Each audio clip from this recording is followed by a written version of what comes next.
the Apostle Paul, writing to the community of believers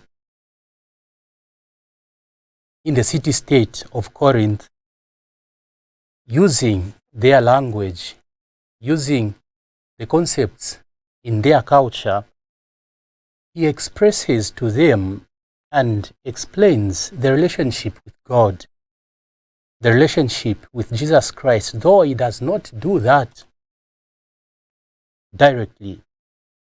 He indicates desire the higher gifts, desire all the gifts that come from above, from God.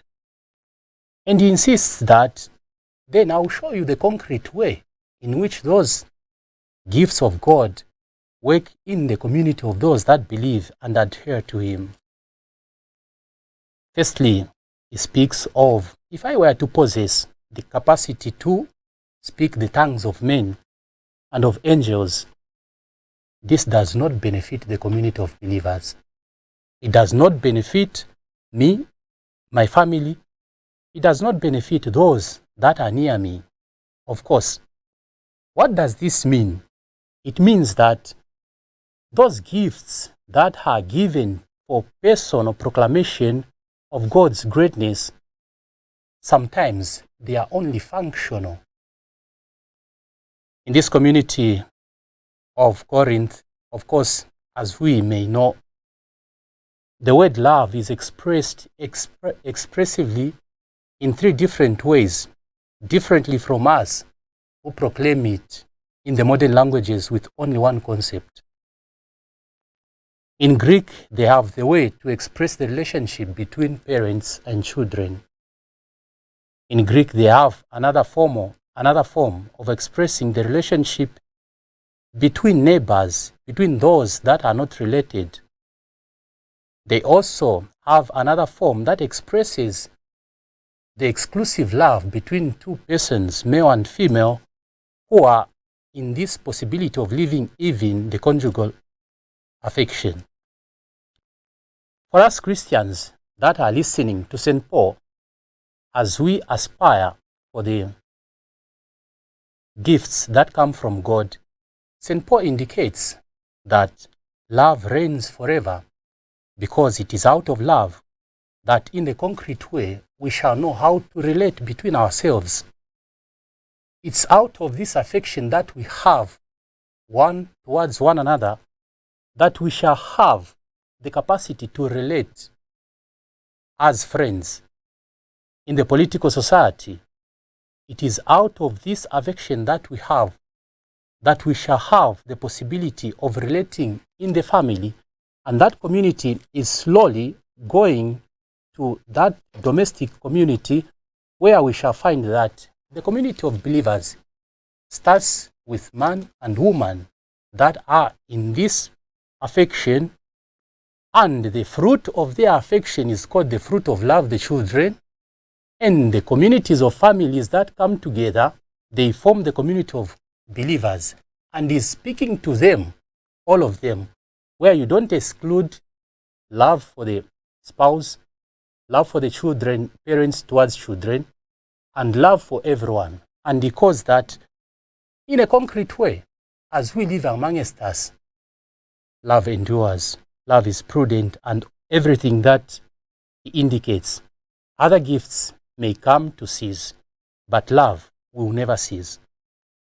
It's in this way that we appreciate the relationship among us, and it gives us to rise above these relationships and appreciate, where do they come from? These precious gifts, they come from God. And in this way, he preaches Jesus Christ, he preaches God indirectly to indicate to the community of believers that from your experience, you understand this reality. Now rise above all that experience of yours and be related to God, the giver of all these gifts.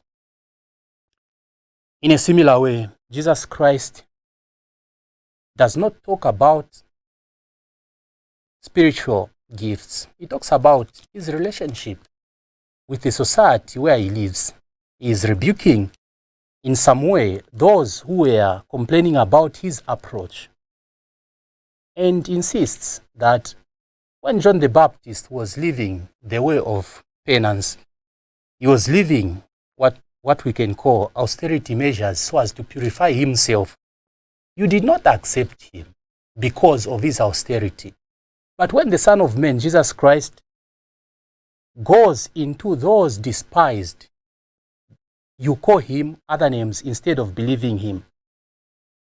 He is indicating that he does not come to redeem man just by calling him from outside. He goes into the reality that people live. Prostitutes and those that live probably the life that is not conventionally accepted by others.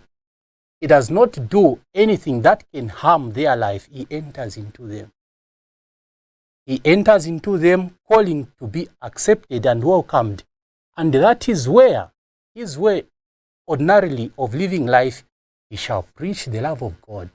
Because at times we fail as a community of believers to show this love because we are calling people from outside instead of entering into their reality, understand their reality, and after understanding their reality, that's when we can propose God's love and indicate the way that they must follow, probably by our example.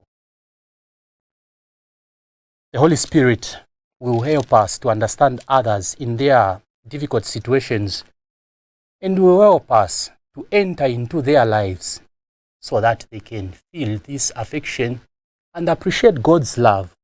And it will be by that we will be able to call them to walk the way of love for God and for neighbor. May the Lord receive and bless his word.